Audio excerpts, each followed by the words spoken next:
Assalamualaikum warahmatullahi wabarakatuh. Senang sekali hari ini kita bisa bertemu kembali untuk melanjutkan pembahasan soal wawancara pada seleksi P3K tahun 2023. Kesempatan kali ini kita sudah masuk ke bagian yang keempat. Bagian yang pertama dan kedua serta yang ketiga telah kita upload sebelumnya. Teman-teman bisa mereview kembali atau melihat kembali bagian sebelumnya dengan cara mengklik link yang telah kami lampirkan pada deskripsi video ini. Baiklah teman-teman, langsung saja kita mulai soal yang pertama. Anda adalah seorang koordinator dalam suatu tim kerja. Pada saat pelaksanaan rapat, Anda mendapatkan perbedaan pendapat yang cukup tajam di antara anggota tim Anda. Bagaimana Anda menangani perbedaan pendapat yang tajam dengan anggota tim Anda untuk mencapai kesepakatan? A. Mendengarkan argumen mereka dengan penuh perhatian dan empati. Itu sangat bagus, kita simpan terlebih dahulu. B. Jika diperlukan, melibatkan pihak ketiga untuk mediasi, karena kita adalah koordinator pada tim ini, jadi kita adalah pihak ketiga itu, jadi ini tidak perlu. C. Mencari solusi win-win yang dapat diterima oleh kedua pihak. Nah, ini memang tugas kita sebagai koordinator, yaitu kita harus mencari solusi yang bisa diterima oleh kedua pihak. D. Mengajukan pendapat saya dengan data atau bukti yang mendukung. Mengajukan pendapat dengan bukti yang mendukung itu bagus, tapi di sini disebutkan adalah bagaimana cara kita sebagai koordinator untuk bisa menangani perbedaan pendapat yang tajam di antara anggota tim kita. Jadi yang ini kita tidak pilih. Di antara jawaban A dan C, maka poin tertinggi yaitu 4 ada di jawaban yang C. Karena sebagai seorang koordinator, kita harus mencari solusi yang terbaik apabila anggota tim kita mengalami perbedaan pendapat yang cukup tajam. Tentunya bisa diterima oleh kedua pihak tersebut. Sementara pilihan yang A poinnya 3. Untuk yang D poinnya 2 dan yang B poinnya 1. Masuk ke soal selanjutnya. Anda dan rekan Anda berada dalam satu perusahaan namun dalam divisi yang berbeda. Namun karena keadaan yang mendesak, Anda diharuskan menghadiri rapat penting sebagai pengganti rekan Anda yang mendadak berhalangan. Dalam waktu yang singkat, Anda harus segera siap. Hal pertama yang Anda lakukan adalah A. Menggunakan waktu yang tersedia untuk mempersiapkan diri dan memahami topik rapat. Dalam waktu yang singkat, mempersiapkan diri dan memahami topik apa yang akan dibahas pada rapat tersebut. Ini bagus, kita simpan terlebih dahulu. B. Menghubungi rekan kerja yang mungkin memiliki informasi tambahan atau wawasan. Dalam waktu yang sangat singkat, kita harus segera siap. Jadi yang ini tidak perlu. Meminta semua materi atau agenda rapat dari kolega atau atasan saya, karena dari awal rapat ini telah disiapkan oleh rekan kerja kita, maka apabila kita diharuskan untuk menggantikannya pada rapat tersebut, kita harus segera meminta semua materi atau agenda rapat yang akan dibahas pada rapat tersebut. Jadi yang ini kita simpan terlebih dahulu. D. Membuat catatan singkat tentang poin-poin penting yang perlu dibahas dalam rapat. Membuat catatan singkat tentang poin-poin penting ini bisa kita lakukan apabila kita telah mendapatkan semua materi atau agenda rapat tersebut. Maka yang ini tidak kita pilih. Dari C dan A, poin tertinggi ada di C. Kenapa? Karena sebelumnya rapat ini telah diagendakan, dihadiri atau dilaksanakan atau dipimpin oleh rekan kerja kita. Karena dia berhalangan hadir, maka kita harus meminta semua materi atau agenda yang telah dia buat, karena kita yang akan menggantikannya pada rapat tersebut. Jadi yang C poinnya 4, yang A poinnya 3, poin 2 ada di B, sementara poin 1 ada di D. Soal selanjutnya. Anda adalah seorang pegawai yang profesional di suatu divisi di perusahaan Anda. Suatu ketika, Anda diminta untuk mengambil alih beberapa tanggung jawab tambahan yang sebelumnya tidak Anda kenal dan belum pernah melakukannya.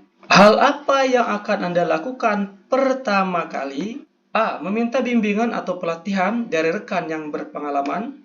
Karena kita belum pernah melakukannya sebelumnya, tentu kita harus mencari bimbingan atau bantuan dari rekan yang telah berpengalaman di bidang tersebut. Jawaban ini kita simpan terlebih dahulu. B. Melakukan riset atau studi singkat tentang tanggung jawab tersebut. Jadi, apabila kita mendapatkan pekerjaan yang sebelumnya kita tidak tahu atau belum pernah melakukannya, maka hal pertama yang bisa kita lakukan adalah dengan cara mencari atau meriset atau meneliti, baik dari Google atau dari sumber-sumber yang lainnya, untuk mencari tahu tentang bagaimana mengerjakan atau mekanisme tanggung jawab yang dibebankan kepada kita tersebut. Maka jawaban B kita simpan terlebih dahulu. C. Mengatur ulang prioritas dan jadwal kerja saya untuk mengakomodasi tanggung jawab baru. Ini bagus, namun di sini disebutkan pekerjaan tersebut belum kita kenal, makanya kita harus mencari tahu dulu agar kita tahu bagaimana cara mengerjakan tugas tersebut. Jadi jawaban C kita eliminasi. D.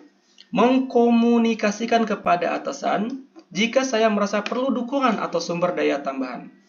Ya, ini bisa kita lakukan setelah kita mencari tahu bagaimana cara kerja pekerjaan tersebut. Jadi yang ini juga kita eliminasi. Ada dua jawaban dengan kemungkinan nilai tertinggi, dan tentu hal pertama yang harus kita lakukan adalah kita berusaha terlebih dahulu secara mandiri mencari tahu tentang pekerjaan tersebut. Setelah itu sebagai tambahan bisa kita meminta bantuan kepada rekan kerja kita yang berpengalaman. Jadi poin tertinggi ada di B, sementara poin 3 ada di A. Untuk poin 2 ada di C, dan tentu saja poin yang D1. Soal selanjutnya. Anda adalah seorang koordinator tim di tempat Anda bekerja. Suatu hari Anda mendeteksi adanya ketidakjelasan antara laporan pekerjaan dan hasil kerja. Maka apa yang akan Anda lakukan selanjutnya?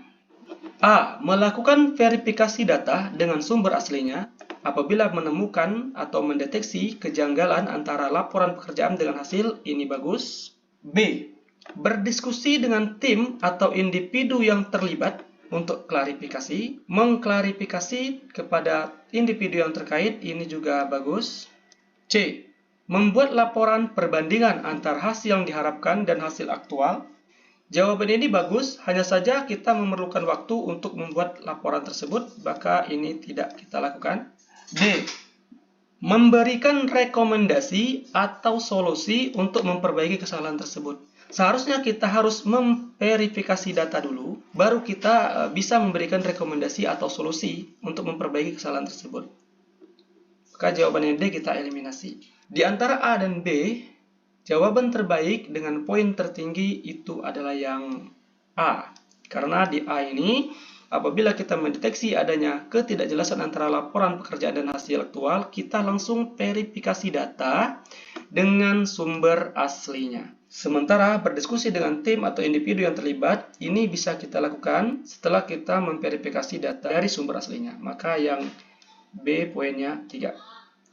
Untuk membuat laporan perbandingan itu poinnya 2. Sementara memberikan rekomendasi poinnya 1. Soal selanjutnya. Kualitas kerja sangat berbanding lurus dengan tingkat keterampilan dalam suatu pekerjaan. Sebagai seorang pegawai, Anda ingin terus meningkatkan kualitas hasil pekerjaan Anda. Inisiatif apa yang akan Anda lakukan untuk meningkatkan keterampilan guna memberikan hasil kerja yang lebih baik? A. Mengajak diskusi dengan rekan kerja atau atasan untuk mendapatkan masukan. Apabila kita ingin meningkatkan kualitas atau keterampilan kita, maka yang kita butuhkan adalah pelatihan ya teman-teman. Jadi yang ini kita eliminasi. B. Mengikuti pelatihan atau kursus terkait bidang kerja saya. Mengikuti pelatihan dan kursus sangat efektif untuk meningkatkan keterampilan kita. Apalagi ini berhubungan dengan bidang kerja kita, maka ini kita simpan terlebih dahulu. C. Mencari mentor atau coach dalam bidang yang ingin saya kuasai. Mencari pelatih dalam bidang yang ingin kita kuasai ini bagus. Cuman di sini tidak disebutkan yang berhubungan dengan peningkatan hasil pekerjaan kita, yang berhubungan dengan pekerjaan kita. Maka yang ini kita eliminasi. D. Menyediakan waktu khusus untuk belajar setiap minggunya. Wah, di sini disebutkan belajar setiap minggunya, sangat bagus sekali. Hanya saja kekurangan di sini adalah tidak disebutkan yang berhubungan dengan belajar untuk meningkatkan kualitas pekerjaan. Maka yang ini poinnya 3. Sementara yang berhubungan dengan meningkatkan kualitas pekerjaan kita itu di jawaban yang B. Karena di sini disebutkan pelatihan atau kursus terkait bidang kerja saya. Ini poinnya 4. Sementara poin 2 ada di jawaban C. Untuk jawaban A poinnya 1. Baiklah teman-teman, demikianlah pembahasan kita pada soal wawancara kali ini. Bagi teman-teman yang ingin terus mendapatkan update-update dari video yang kita upload, maka jangan lupa untuk mengklik subscribe. Kemudian, mari kita menyebarkan video ini seluas-luasnya agar kita sama-sama belajar dalam seleksi P3K tahun 2023 tahun ini. Baiklah, sampai berjumpa kembali di pembahasan selanjutnya. Assalamualaikum warahmatullahi wabarakatuh.